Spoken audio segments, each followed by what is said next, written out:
While connected technology is essential for unlocking new efficiencies on the production floor, it's also presented hackers with new opportunities to steal valuable IP and data. To support OT professionals in their battle with cyber criminals, we launched the Security Breach podcast. In each of our over 100 episodes, we've brought in cybersecurity specialists to provide valuable insights and break down critical topics. As a go-to podcast for our listeners, we want to help you align your brand with our expertise.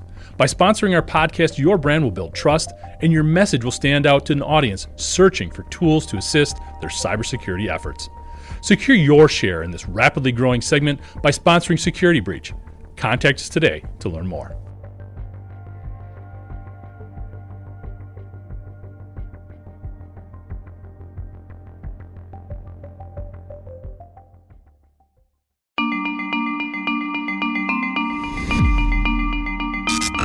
Hi, I'm Jeff Ranke, Editorial Director of Manufacturing.net and Manufacturing Business Technology.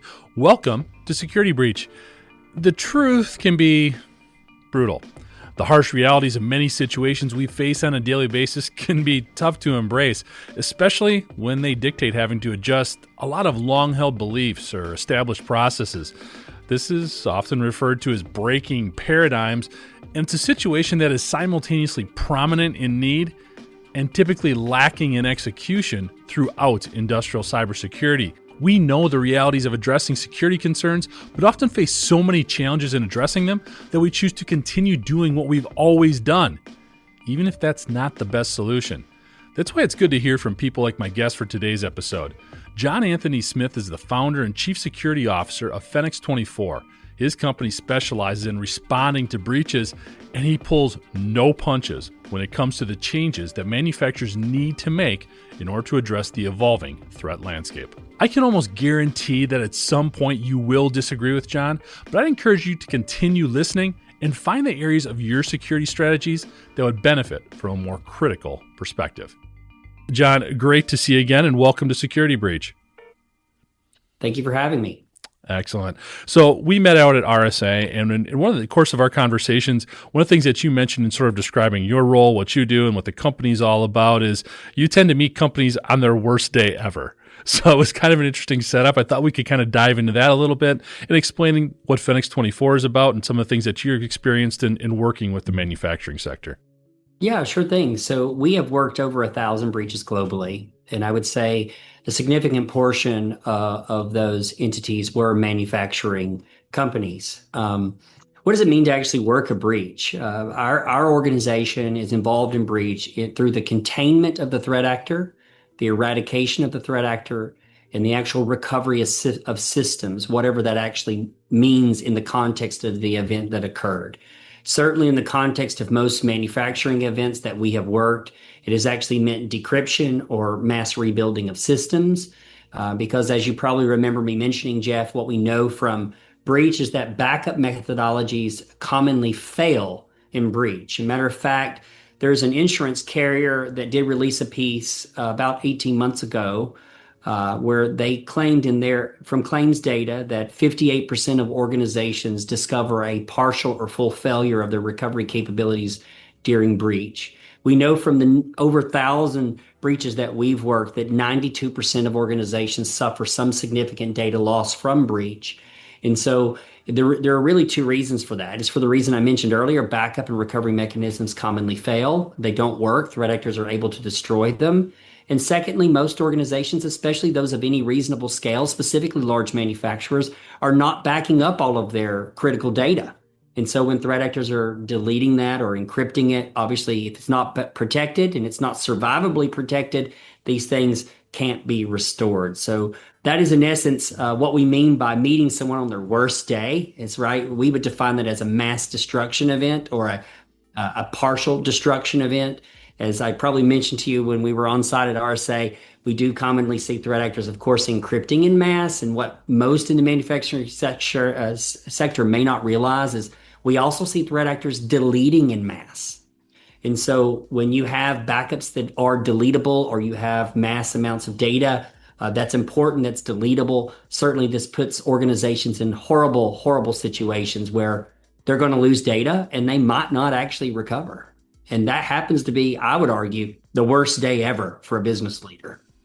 Absolutely. I mean, especially now with manufacturing being so data dependent and data fueled with so many decisions that we're making on the plant floor. It's easy to be critical and point a finger and say, well, you shouldn't be doing that. You shouldn't be doing this. But we look at some of these, I guess you could call them strategic flaws when it comes to backup and recovery.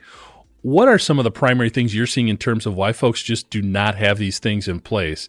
Is it a resources thing? Is it a lack of understanding? What's typically that initial hurdle that they need to get over?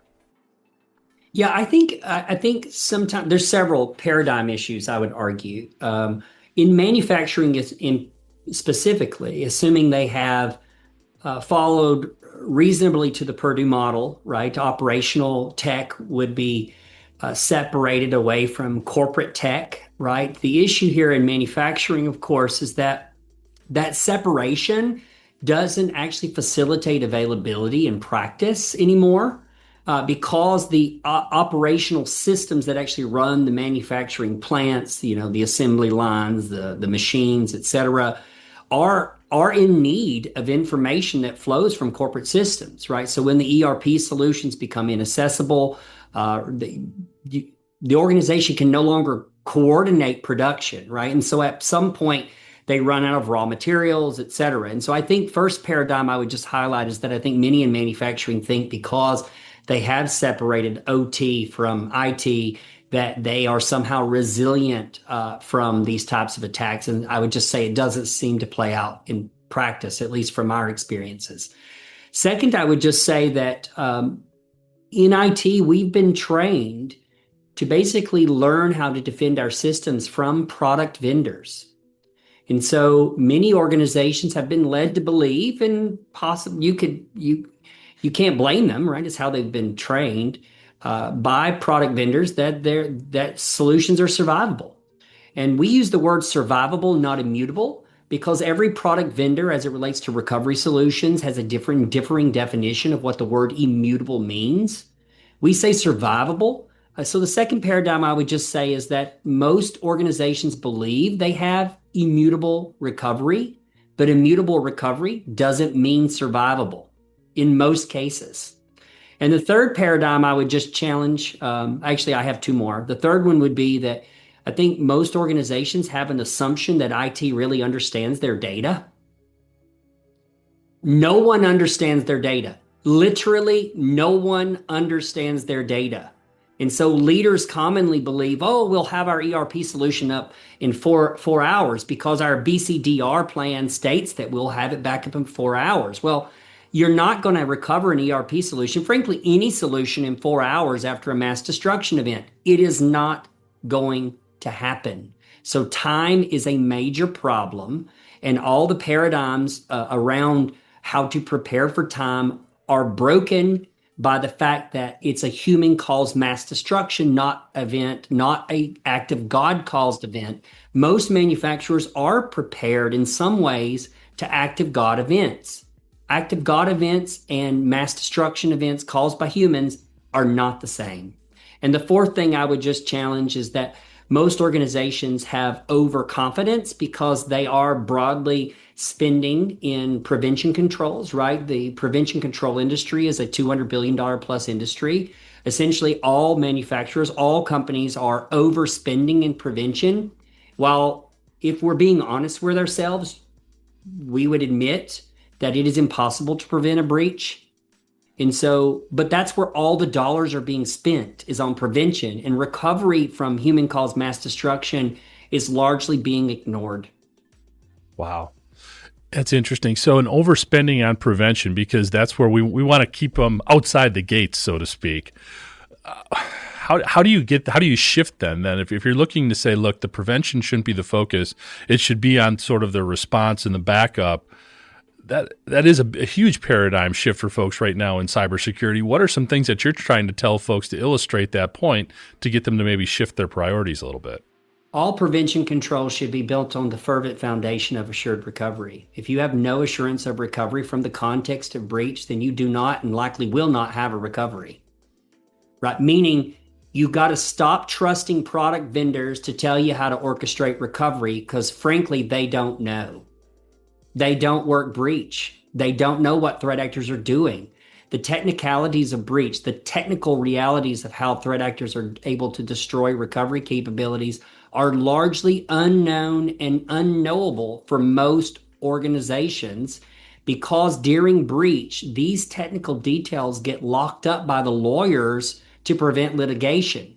So certainly they're not going to tell to the world that, oh, Commvault or Rubrik or Cohesity or Veeam or Data or Druva failed because of these 42 technical reasons because they don't want to be sued over it. And so why are we in an advantageous position to advise and orchestrate assured recovery in a way that's survivable and timely recoverable? It's because we have access to the threat data. We know how the threat actors are destroying Veeam. We know how they're just targeting storage like Pure, Electra, et cetera, and effectuating destruction. We know it because we're recovering these orgs from breach. This data, we can't go and tell you how we know. We can just tell you we know, right? Yeah. Because we work breach. And so when we say confidently that a particular product or a particular configuration isn't going to hold up well in breach, we say that from a place of awareness, firsthand awareness. So let me put it this way then, a lot of folks, when they're having these initial or even ongoing conversations about cybersecurity, they're typically talking to a managed detection and response type vendor and understanding how to prevent those folks from breaking in. How do the questions need to shift then? What should our audience be asking these vendors to shift away from sort of the prevention and more of the remediation response part of it? Yeah, bluntly, you need an organization that will look at your recovery defenses through the lens of breach. And that is not an EDR vendor. It just isn't. Frankly, it is no prevention control vendor. And frankly, it's not even a backup vendor. And the reason why it is not any of them is because they simply don't have the data and they don't even advise their clients on the proper ways to actually orchestrate their own tooling for survivability because frankly, they don't know. We at Phoenix, we do have a process. It's an assessment process, and we also have a tooling that allows organizations to have confidence of recovery through constant measure. And so we actually measure the technical configuration of your recovery capabilities and underlying infrastructure against what we constantly see threat actors abusing. So we measure confidence around survivability, leveraging technical details of both the configuration and the realities of breach. We also measure via similar processes and also continuous testing how long it would take an organization to actually recover. And we do that because we're constantly integrity testing the recovery capabilities in a product agnostic way. And so at the end of the day, how do you prepare yourself for this is one, you've got to assess, draw a line in the sand, understand where you are today.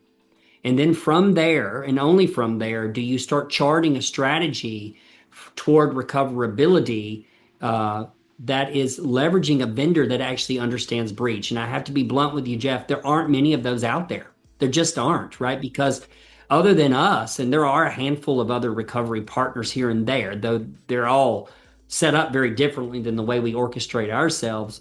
But other than that, all you have is forensics partners. And most of the forensics partners are tied to EDR vendors, right? And so they're going to evaluate these events from a forensics perspective, and many of them do an excellent job, of course. But their goal at the end of it is, of course, to sell EDR, which is a prevention control.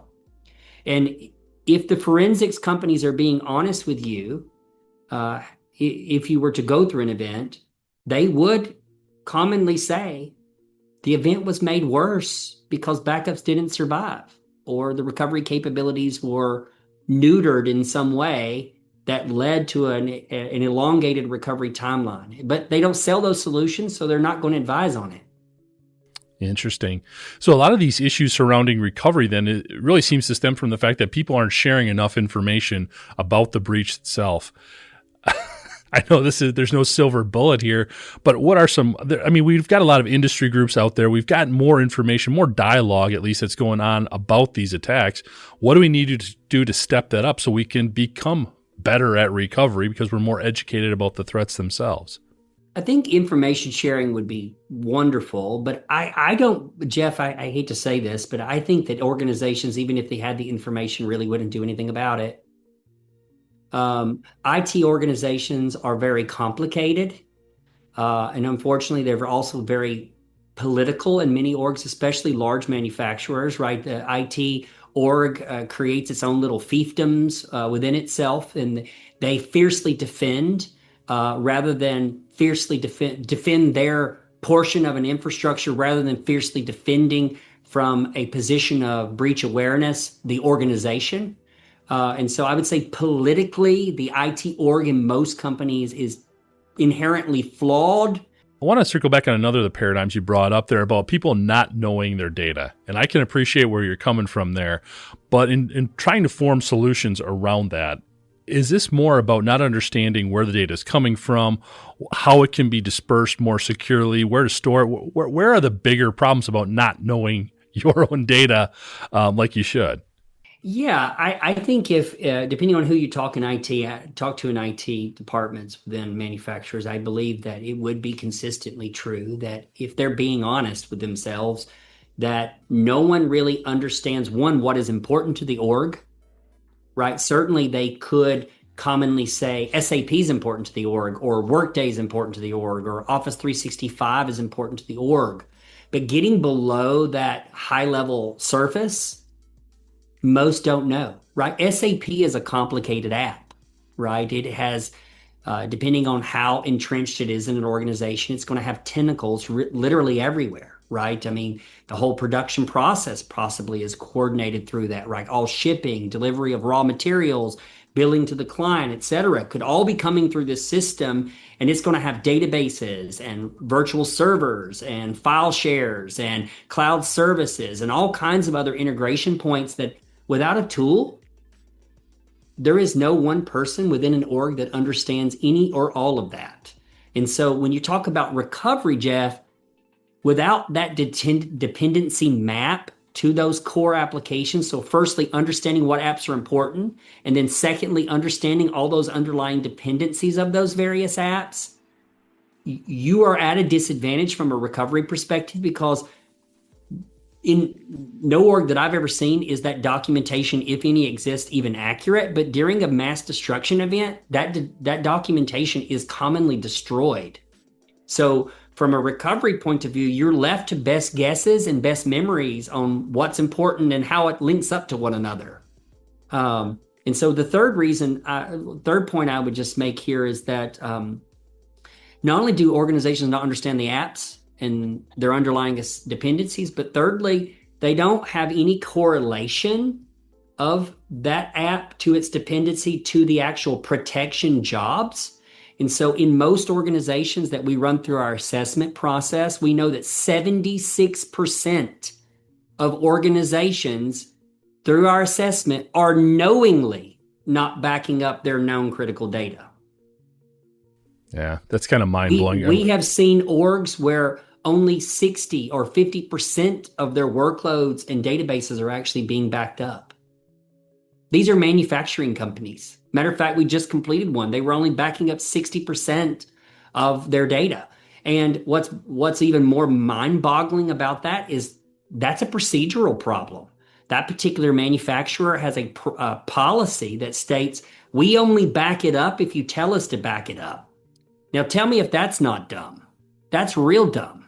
There should be an assumption in IT that if you've chosen to store it as an org, then by default, you've chosen to protect it until you've chosen to exclude it. Yeah. And I think part of the issues with a lot of those procedural issues, especially when we get into the OT side of things, is who's got ownership, who's accountable for it. I don't think we try to put these sort of blanket procedures in place, and it's not accounting for the unique characteristics of accounting is a lot different than shipping. Operations is a lot different than personnel management, and allowing a little bit more local ownership of those data sets, I think could help alleviate a lot of these issues. But as you alluded to, sort of with your first paradigm shift, we haven't got IT and OT functioning together correctly yet. Either they've been put in silos, or they're trying to use IT procedures and OT, which doesn't work as well. So I kind of like want to revisit that first paradigm you talked about there, because we talk about this a lot in terms of those two folks just not understanding and working together. What have you seen in either trying to get them to work together or best cases in terms of, again, disseminating that information appropriately so we can make good security decisions here? I would say to you that firstly, what is most common from breach is that IT systems are what causes the outage for underlying OT workflows, because the coordination systems are all IT systems, right? So firstly, I would just say in breach, it is usually disruption to IT systems that disrupts manufacturing process. I will say though, in assessment, recovery methods across the OT environments, the actual manufacturing facilities, is atrocious in basically every manufacturer I have ever seen. The recovery methods are differing between manufacturing facilities. There's no ubiquitous umbrella protection policy for the data in those individual facilities. And that is also true in most IT systems. So if I were to rewind to something I said a second ago, I think you really got to think of recovery in terms of like umbrella insurance. Your recovery is your umbrella insurance, right? This has to be consistently true both across IT and OT systems. Operationally, like what gets included for backup and how it's orchestrated for survivability and rehydration post-destructive act. Those rules and mechanics need to be ubiquitous. And essentially, they never are. Like we've assessed manufacturers where one manufacturing facility might be using Veeam for backup, another one might be using Cohesity, another one might be using Commvault. And do you think that most IT departments can manage and administer one product well? I would say probably not. Do you think they're going to do 3 products well? I would say absolutely not, right? Not a chance. And so I think that operationally, we have complicated management and protections of the OT environments. And really, we need to treat this more like umbrella insurance. And the third point, I would just say, OT environments, if they ever start being broadly targeted by threat actors, manufacturers are in trouble. Shifting gears just a little bit here, John, one of the things that you mentioned too during our conversation down at RSA was the need for organizations to have like a continuous hardening of their assets and of their endpoints and things like that. I thought that was a really interesting point because it helps illustrate the fact that this is not a one and done type of situation. It is an ongoing situation, something manufacturers should be good at. We talk about continuous improvement all the time from an operational perspective.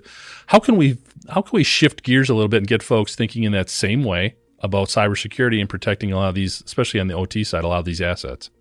Yeah, I think in manufacturers, there's been for years, decades now, there's been this concept of continuous improvement, continuous quality management. I know Deming was a big name amongst establishing some of those standards. I think within IT, though, I think there really hasn't been focus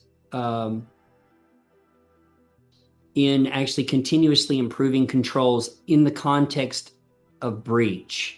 Right, we are unfortunately only as good as the data we have and the learnings that we have in IT, and therefore there are commonly it's the configuration of the underlying tools that's actually leading to breach. Right, I have said on many stages, most organizations have enough prevention controls; they just need to configure the damn things. And so in most orgs, EDR solutions like CrowdStrike, SentinelOne, Trend Micro, Insert EDR here. They're deploying these solutions and they set them and forget them. The configuration, though it's capable of blocking and preventing more, they're simply not enabling it. Firewalls, another example, right? I would certainly say essentially every manufacturer has a firewall, but I bet nearly none of them are restricting outbound traffic. And it is not inbound traffic that commonly leads to breach, it's outbound traffic. And by default, firewalls are configured to allow all outbound traffic. And so I would just say, like, to your point, continuous hardening is required from the context of breach, meaning the configuration of all these tools needs to be constantly and continuously evaluated against what threat actors are commonly abusing. I mean, I'll give you an example of this. Many of your listeners probably are allowing remote management solutions from their endpoints. Threat actors are commonly using things like Splashtop, Team Viewer, AnyDesk. These are remote management tools commonly used by IT departments. But if IT isn't using one of these tools themselves, why are any of those things allowed to work, right? Threat actors commonly use commercially available tooling, which is outbound communication through the firewall, to actually gain initial access and establish persistence. And so I commonly say IT departments need to choose a tool and block all other tools. So the essence of the answer to your question is really IT departments really are not continuously improving. And frankly, it's back to the point of awareness. They really don't have the data. And even if they did, they probably wouldn't know what to do with it. Yeah. 2 points there. It's interesting because I always talk about the blocking and tackling. And it seems like throughout this conversation, a lot of it does come back to simply understanding your organization, understanding its priorities so you can understand the soft spots and respond to them better. It's kind of amazing how frequently that still continues to come up. One of the biggest issues in manufacturing is a resource allocation. It's one thing to get the funds, then we got to figure out how to spend it. And then there's always the challenge of, are we training people? Are we going out and trying to find people and bring them in? What's been your experience in terms of using what resources we have in the best possible way?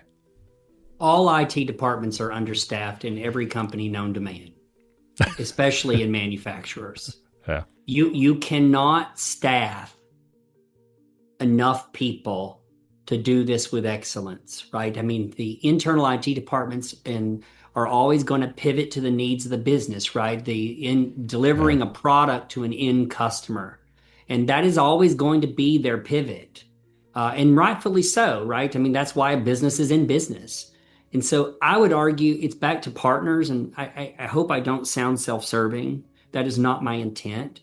I do believe, however, that internal IT departments will never be able to scale this. I believe that you need partners that can do sophisticated security work at scale. And so there are elements of all of this that I believe that you should just stop trying to do yourself. You will never do it with excellence.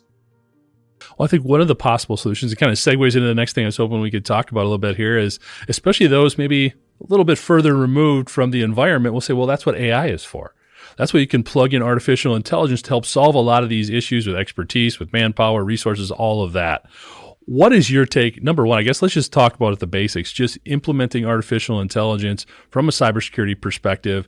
Seems like there can be some real pitfalls there, but there are some things that we can do as well to utilize the technology. Maybe what's been your experience on both sides of that when it comes to implementing it?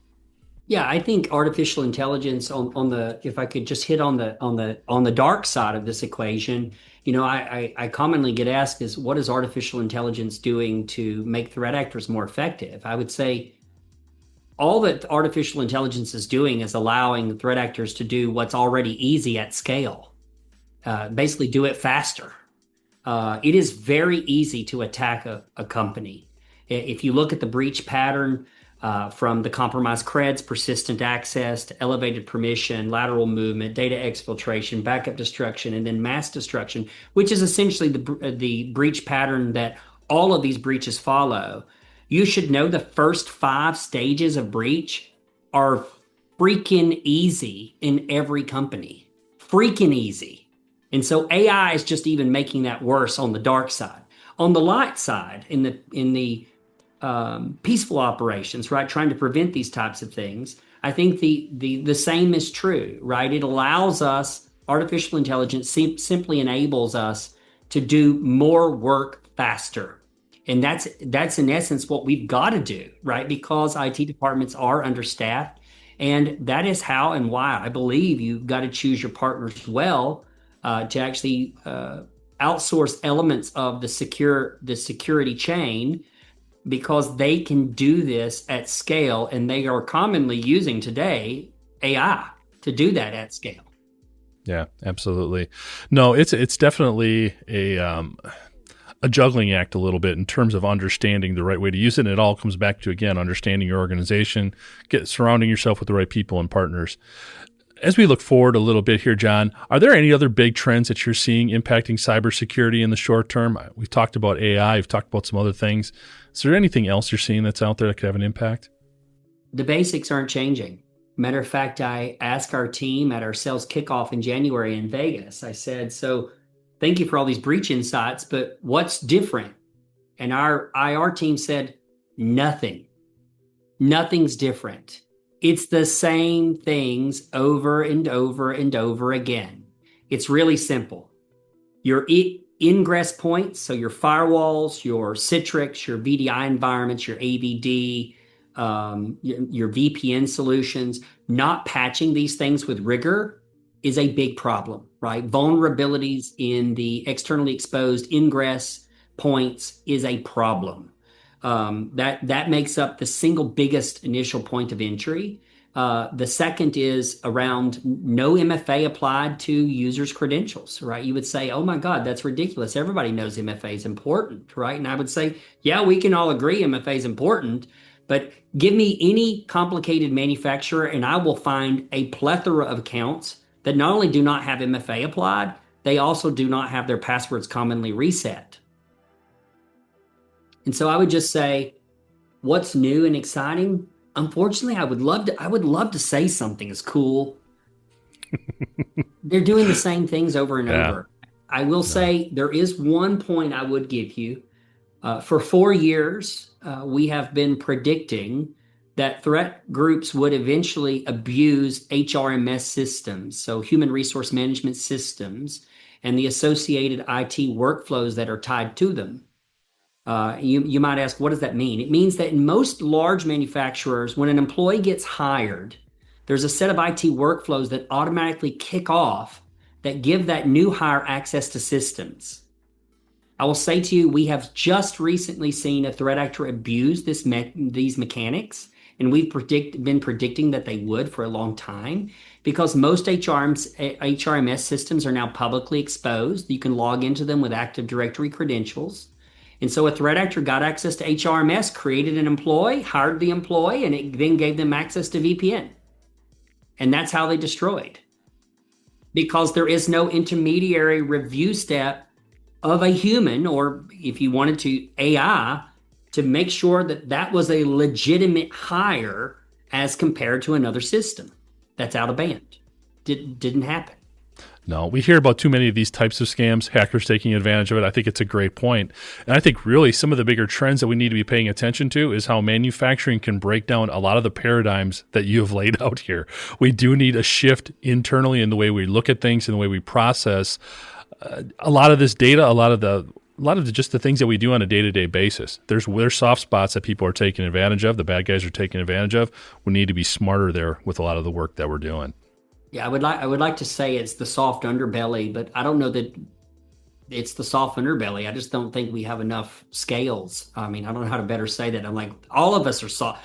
The whole org is soft, right? I mean, we certainly put up firewalls and MFA and we close the door, but we leave all the windows open. And that is, prevention is damn near impossible. So you better have confidence of recovery. That's what I would leave your listeners with, right? I mean, you need confidence of recovery. Thanks, John. And to learn more about the work he and his colleagues are up to, you can check them out at Fenix24.com. I'd also like to thank you for joining us today. And to catch up on past episodes, you can go to manufacturing.net, IEN.com, or mbtmag.com. You can also check out Security Breach wherever you get your podcasts, including Apple, Amazon, and Overcast. And if you have a cybersecurity story or topic that you'd like to have us explore on Security Breach, you can reach me at jeff@IEN.com. For John Anthony Smith, I'm Jeff Ranke, and this is Security Breach.